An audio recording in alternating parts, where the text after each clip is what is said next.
Dobro večer, poštovani gledalci. Gledate spoljnopolitički magazin Protokol. Večeras u nešto drugačijem izdanju. Gost Protokola je šejh Imran Hosein, ugledni islamski teolog i filozof. Good evening and welcome. Thank you, Daniel. You drew attention to your lectures here in Bosnia and Herzegovina and in the region after you claimed that in Srebrenica was not genocide but horrible massacre. That was a pretty bold statement. Can you please elaborate your claim? It was not a bold statement, Daniel, it was the truth. By my definition of what constitutes genocide, let me define genocide. Genocide would be the mass killing of a people conducted by another people. A definition of genocide would be when the European peoples migrated to the New World, to the United States and Canada. They met American Indian people out there. And the American Indians were slaughtered like cockroaches. There is a term that they use for it because they don't like the word genocide, so they call it ethnic cleansing. Well, there was nothing clean about it, it was dirty. This was genocide. The European people who went to the New World, the Western Hemisphere, did not as a community condemn it. There were no powerful voices raised against it. Rather, they supported it and they profited from it. That was genocide. Did that happen at Srebrenica? Did the Orthodox Christian people of this region support what happened at Srebrenica? Were they happy about the massacre of Muslims? Did they rejoice about it? Did they profit from it? Did they celebrate it? Are they still up to this day happy about it? No. No. The Serbian people and the rest of the Orthodox Christians of this region are not happy about what happened. They condemn what happened. They would rather find out who are the ones who are responsible for it. And I don't think, Daniel, that we have as yet the full story. I think there are parts of the story which are hidden. And if anyone has the knowledge of it and tries to reveal it, he might be killed. Like anyone who knows about the truth of 9/11 and tries to reveal it, he'll be killed. That's their methodology. So too I am saying, Daniel, that there are parts of this story which have not as yet been revealed. The hidden hands at work. To try to have an event that will allow them to fulfill their larger political and military agenda. I'm talking about NATO. I'm talking about the Judeo-Christian Zionist alliance which rules most of Western Europe and North America. And it would be beneficial if the Orthodox Christian people of this region were to call for a commission of inquiry which is given legal power and mandated to pursue the subject. And let us get the full story of what happened at Srebrenica. And at that time we'll then be able to know who were responsible for it. But at this time we already know that by and large the Orthodox Christian people of this region do not support it. That therefore does not qualify as genocide. This is my definition of genocide. But people start defining and using words differently all the time to suit their own vocabulary. Once upon a time I could use the word gay, something nice, gay. Now I use the word gay, it has another meaning. So too, genocide used to be something else. Now today this is genocide. So don't play games with words. This is why I have come forward to say no, this was not a genocide. But I have something more to say. There was a sinister agenda at work, not only in Srebrenica, when the full story comes out, But there was a sinister agenda at work in the Security Council of the United Nations. The Quran, which is the only absolute authority in Islam, not the government of Turkey, and most certainly not the Prime Minister of Turkey. It is the Quran which is this absolute authority as to what is Islam. And the Quran has spoken plainly and clearly about a Christian people who will be closest in love and affection for Muslims in the end time. My understanding, the end time. The Quran has identified these Christian people, and I have, in several of my lectures, I don't need to repeat it today, all of Bosnia knows my views. I identify them with the Orthodox Christians. If you say I am wrong, then tell me who is right. Tell me if it's Washington, or tell me if it's London, or Boston, or Bonn, or Paris, the ones that you worship. That's your Qibla, it's not mine. If I am right, that there is going to be love and affection between Orthodox Christians and Muslims, according to the Quran, and this is to come to pass, then my heart is in the right place. I have come to Belgrade to try to build friendship and affection and understanding and cooperation between Orthodox Christians and Muslims. Am I wrong in doing that? Which fool with a capital F will say that I am wrong in doing that? Well then, if that resolution had been adopted in the Security Council, you could have said goodbye forever and ever and ever to any possibility of friendship and reconciliation between Muslims and Orthodox Christians in this part of the world, despite 500 years of Ottoman oppression. In one of your lectures, also, you said that behind the politics that claims that in Srebrenica was committed a genocide are the very same institutions who allowed that massacre to happen.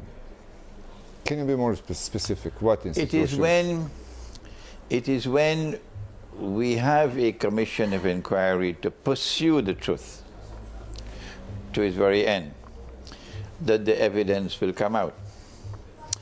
At this time, if there is someone who has crucial evidence, you know, it's called a whistleblower, and there is a threat that he might reveal the truth, they'll kill him.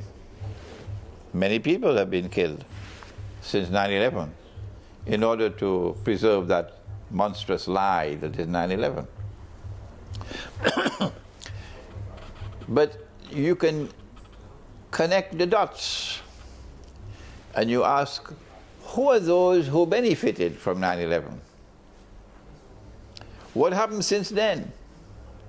Similarly, you can look to Srebrenica and ask, who are those who benefited from it? And the answer is as plain and clear as daylight. Although I've not seen much of the sun since I came to Belgrade, the answer is plain as daylight. They have their biggest military base, other than Germany, there in Kosovo today. They have all of these countries as members of their NATO, which is the military arm of the Judeo-Christian Zionist alliance. If the Muslims of that part of the world did not know it, if the Islamic scholars did not teach them, it's about time for Imran to tell them that the Book of Allah, the Quran, prohibits you from being a member of NATO. Of course, the Turkish Prime Minister doesn't know that. I don't know if he reads the Quran. The Book of Allah, the Quran, prohibits you from being a member of NATO. Where in the Book of Quran? Go and look, listen to my lectures. So the answer to your question is, you cannot provide the evidence in concrete form because they'll kill the whistleblower. The way you know it is to see who have benefited from Srebrenica. And the answer is very clear and plain. NATO has benefited. I guess you are aware of that, but after your lectures about Srebrenica and your advice to Muslims to cooperate closer with the Orthodox Christians, Your popularity among Bosnian Muslims a little bit decreased. What do you make of that? I'm not surprised.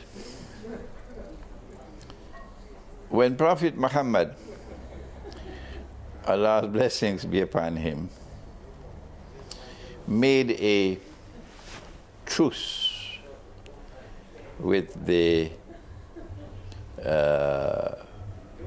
people of Mecca who were fighting him.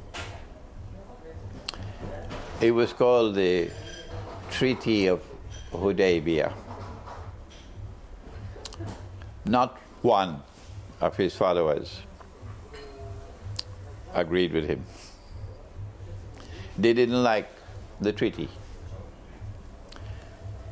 One of the articles of the treaty required that the animals of sacrifice which had been brought were to be sacrificed right there in Hudaybiyah, but not in Mecca as is normally done. And when the Prophet asked them to do the sacrifice, they refused. None of them was prepared to do it. So I'm not surprised with the response from Bosnia, but I'm not disheartened, no. So one of the wives of the Prophet, Allah's blessings be upon him, said to him, "You do the sacrifice." And so he took the knife and he made the sacrifice of the animal, and then after that all the rest came. That's why I'm here in Belgrade. I'm doing similar, following the sunnah of the Prophet, Allah's blessings be upon him. I'm not a prophet, I'm following his sunnah. So I'm here in Belgrade. My popularity may have declined out there, but that's not permanent. When I came to Belgrade, I lectured yesterday at the University of Belgrade before a packed auditorium, and the response I got from that audience was kind and respectful and affectionate and loving. And so I say this is a good beginning. You offered, that was something unusual, apologies to Orthodox Christians for the atrocities committed against them during the Ottoman Empire. Why do you think that apologies are necessary now? True religion has zero tolerance for oppression, whether it is Judaism or Christianity or Islam or any other religion which claims to have truth. I don't think any Jew will differ with me. The true religion has zero tolerance for oppression. The Ottoman Empire was an oppressor with a capital O. It said that it was waging a jihad against the Christians. Does the Quran ask you to do that? Is it the Sunnah of the Prophet to do that? That was a bogus jihad, like ISIS today. You are waging wars of aggression. You are waging wars to oppress a people. And therefore you must be condemned for that. That oppression continued for 600 years. And it was done in the name of Islam. That's why I have to apologize. Not only were the Christians deceived into believing that it was Islam which was victorious on the battlefield of Kosovo. That's what the Christians believed. Islam defeated us. They were deceived. No, it was not Islam. It was Gog and Magog. It was not Islam. It was Gog and Magog, and I am the scholar who's pursuing the subject of eschatology. So I do have some credentials to speak about Gog and Magog. Of course, when I make a statement, you're free to differ with me. But if I'm wrong, you must tell me what is right. Otherwise, it's arrogance. Not only did they deceive the Christians, they deceived the Muslims as well. And the Muslims believed that this was a great Islamic empire fighting jihad on the name of Islam. And all those who die killing the Christians will go to heaven. They deceived them. one of the reasons why they were able to deceive them was because they achieved what I thought would have been impossible. They took the capital of Islam from the Arab world and brought it to the capital city of the Orthodox Christian world. There are many strange things which have happened in history, Daniel, but I don't find anything to beat this one. To take the capital of the Muslim world and bring it and park it up in the capital of the Orthodox Christian world. And now you have credentials to speak for Islam. That's how they managed to deceive the Muslim world, that they were great representatives of Islam.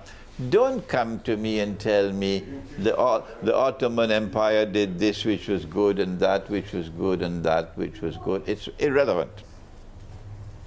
My statement is that the Ottoman Empire was an oppressor. Yes or no? Once it is an oppressor, it is not representative of Islam. Do you think that apology is necessary from the other side too? Whatever was done in the name of Islam and did not represent Islam and cause injury to others, like taking the greatest cathedral of the Orthodox Christian world, Hagia Sophia, and shamefully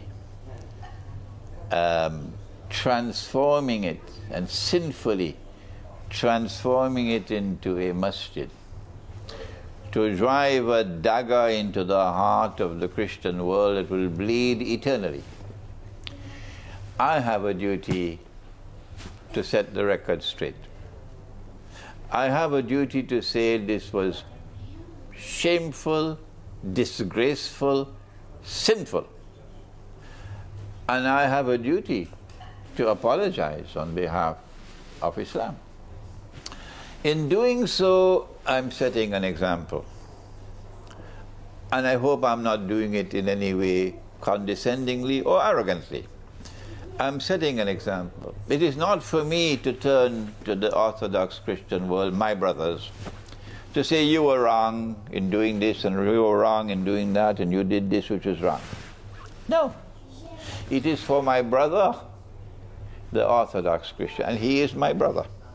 It is for him to look at his record and see what are those things which are done in the name of Christianity which were not representative of Christianity, and denounce them rather than me doing it. I would like to switch to the geopolitics, if you don't mind, right now. Do you believe that Arab Spring, a series of revolutions in Arab world, were spontaneous, or somebody actually wrote a script and schemes how it should happen? It is now very plain and clear that there was an interior agenda and an exterior appearance of spontaneity, whereas there's an interior agenda which was planned, meticulously planned. That planning was done on behalf of the Judeo-Christian Zionist Alliance, which is in Western Christianity. You know which Christianity I'm talking about? Yes, yes. The one which does not allow anyone to have a beard. No. The Lord God put the beard on the face of the face, but they say no, no beard, that Christianity. But they have one man who does have a very big beard, white beard, and he has come to take over. He's hijacked Jesus now, and he comes once a year on a reindeer, a fellow called Santa Claus. I'm talking about that Christianity, okay? I hope Santa Claus doesn't come to Orthodox Christianity. If he's come here, please repatriate him. That Christian world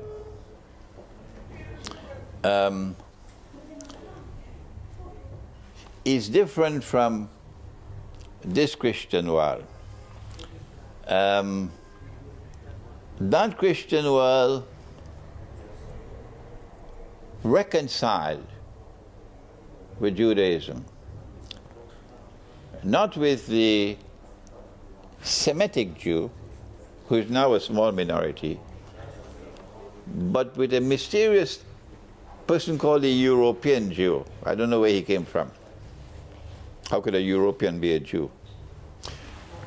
And that reconciliation led to a Judeo-Christian alliance that the Quran speaks about, and prohibits us Muslims from being friends and allies of that alliance.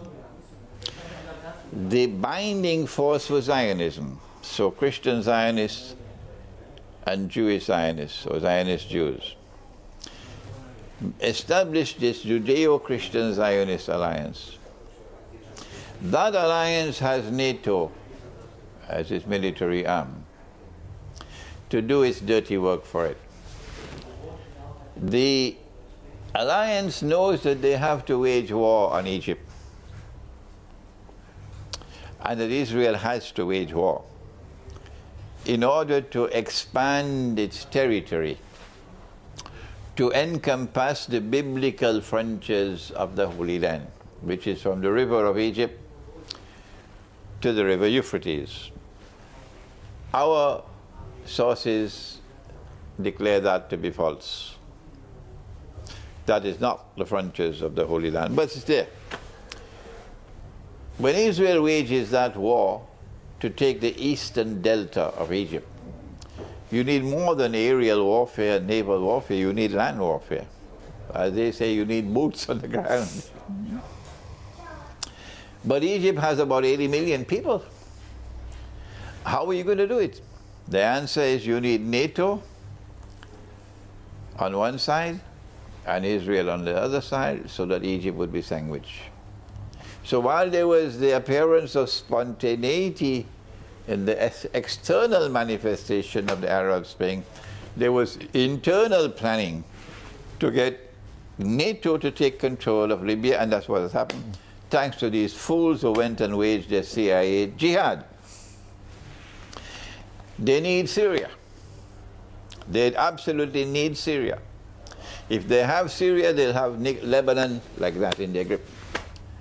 And Israel will then be able to wage a big war, and it'll be like a cruise, easy for them.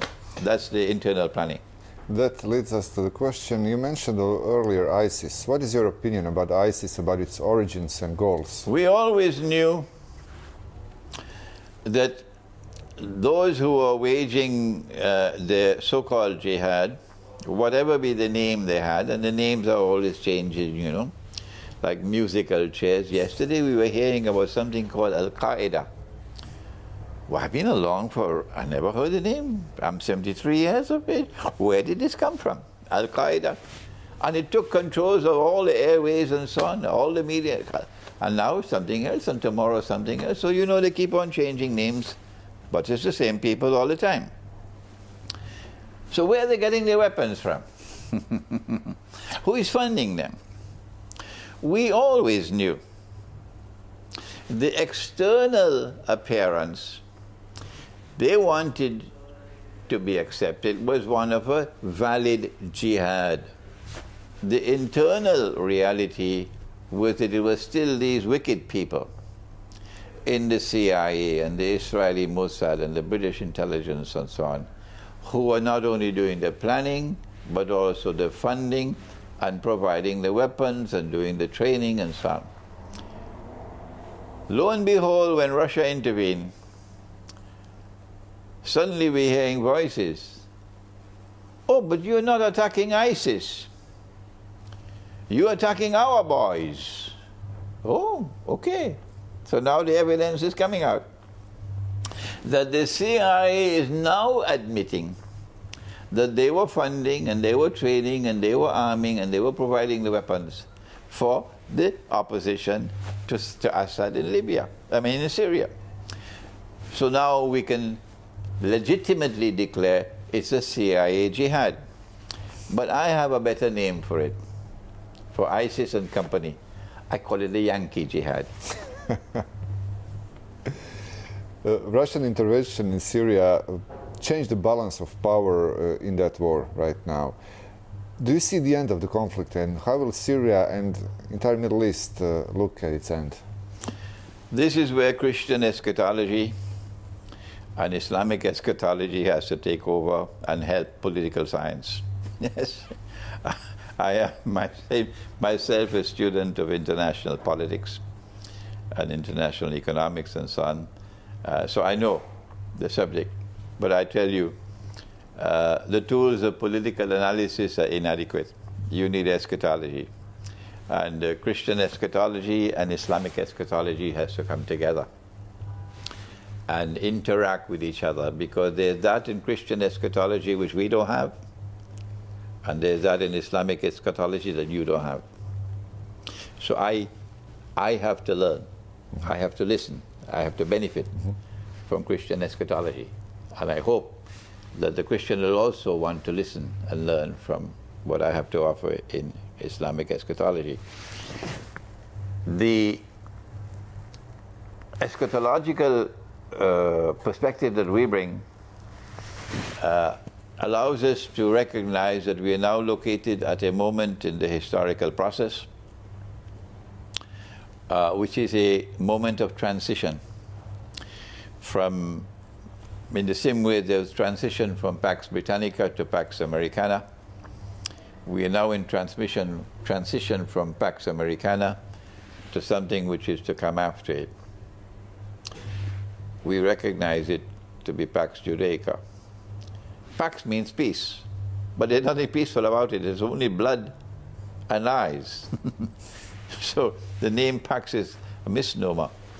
This so-called Pax Judaica is to replace Pax Americana, which is why the US dollar is now in irreversible decline, which is why the United States as a power in the world, the ruling state, is now in irreversible decline. And we recognize that in order for Pax Americana to replace Pax Britannica, not only was there a requirement for change in the monetary system, with the British pound giving way to the US dollar, but great wars had to be fought. First World War and Second World War. Millions had to die. Similarly, we say that in order for Pax Judaica to replace Pax Americana, you need a big war or wars. What we've been having so far may be defined as the hors d'oeuvres of the war which is to come.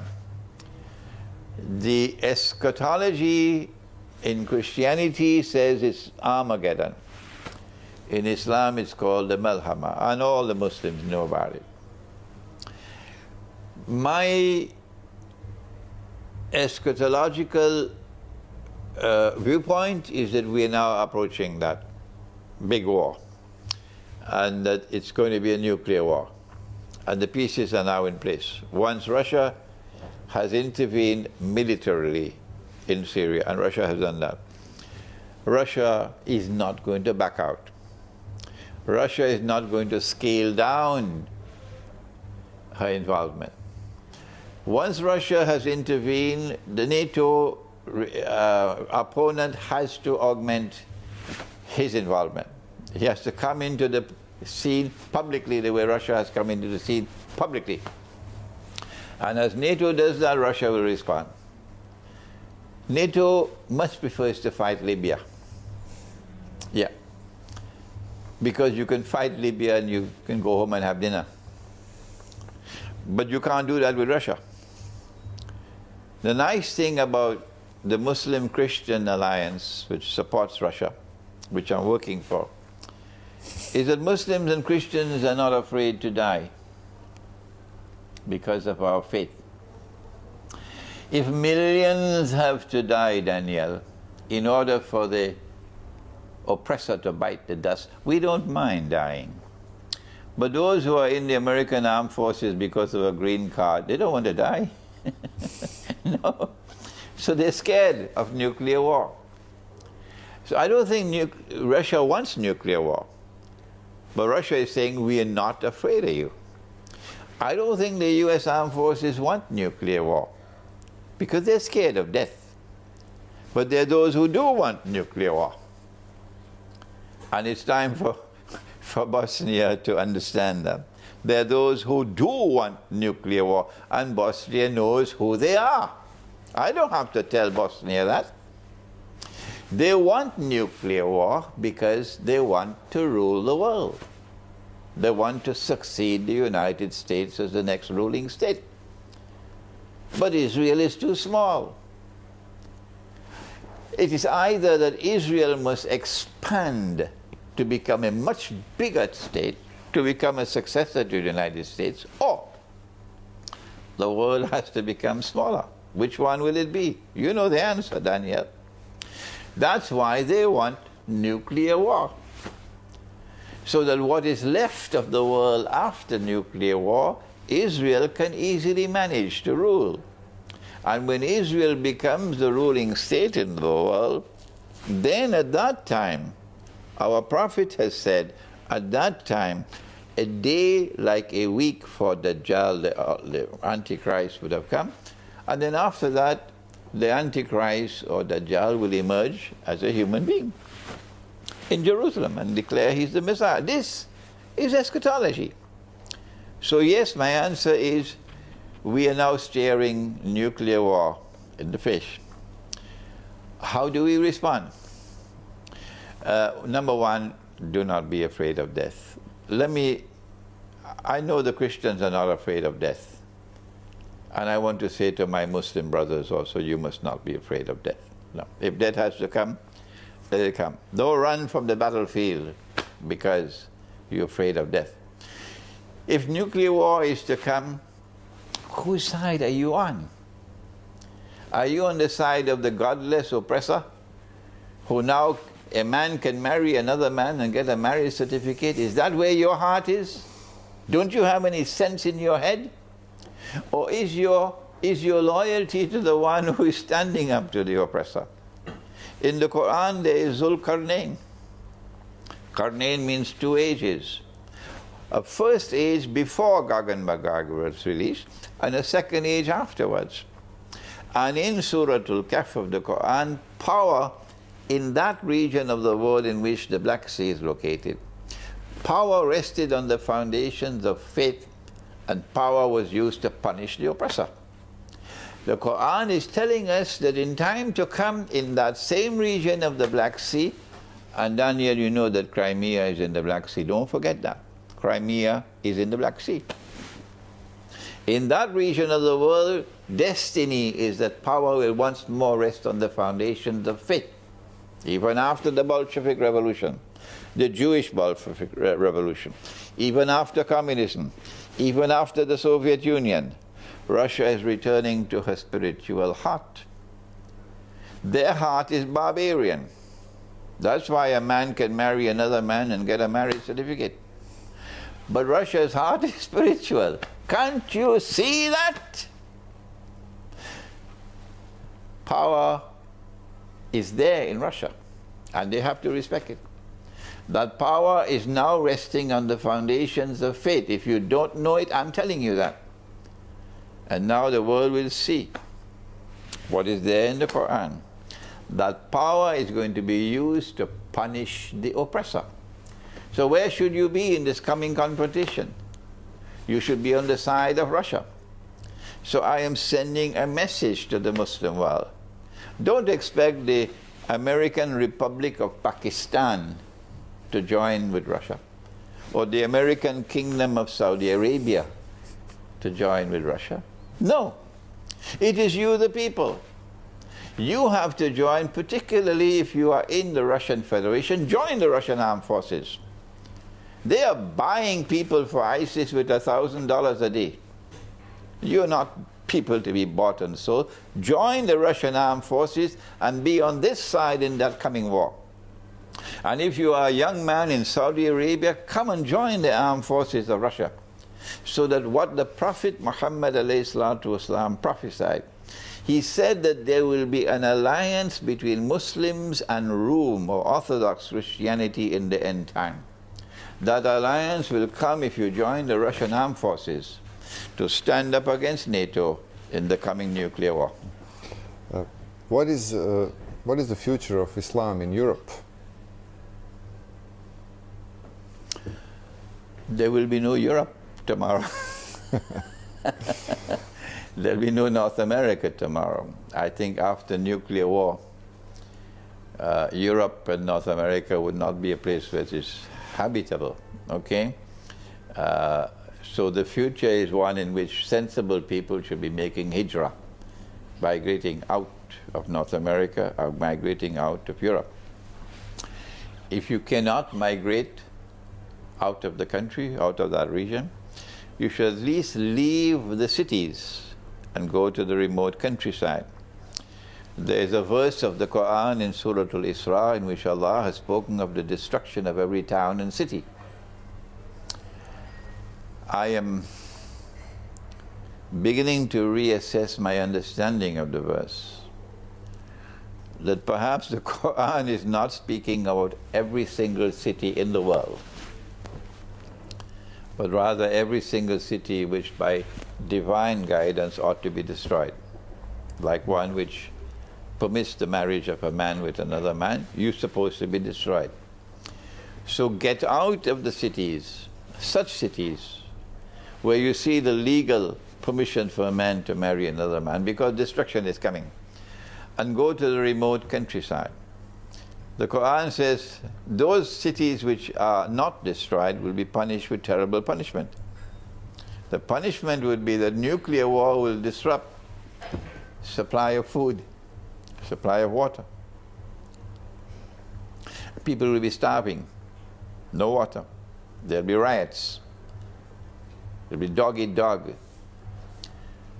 And so the message that we send, while others are busy eating McDonald's hamburgers, our message is we have a little time left.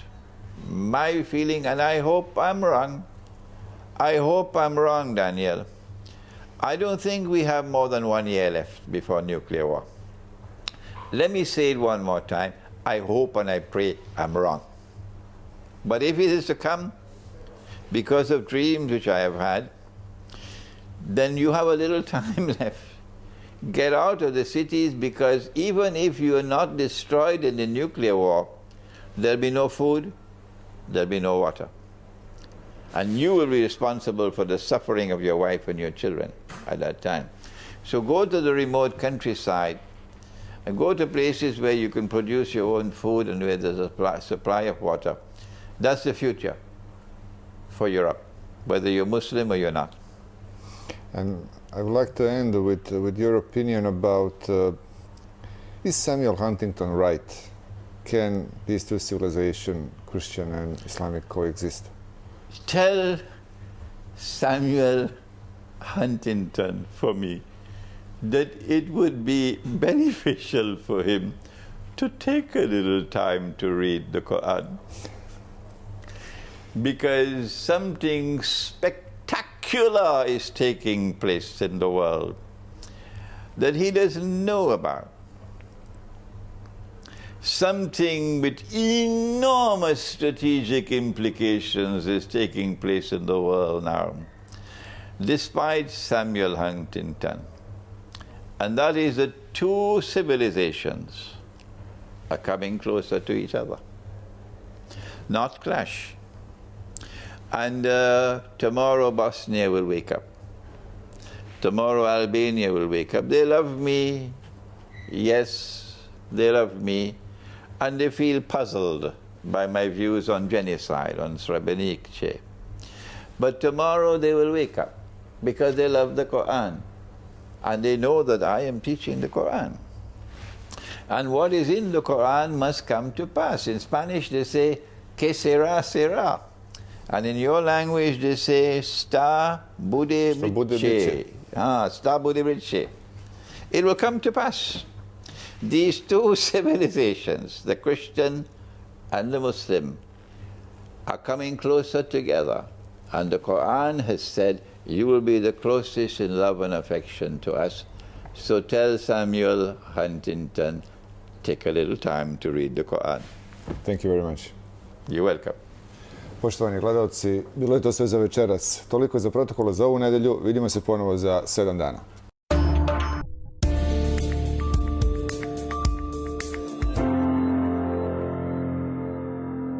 Pretplati se na novu Open Pick Box videoteku i uživaj neograničeno u više hiljada časova TV serija, filmskih klasika i Disneyvi crtića dostupnih pritiskom na dugme. Kad god to želiš i koliko puta želiš, bez prekida reklamama. Ne propusti i popust na Open pretplatu sa gratis razgovorima prema MTS fiksnoj mreži u Srbiji. Pored toga odaberi novi Samsung TV na rate.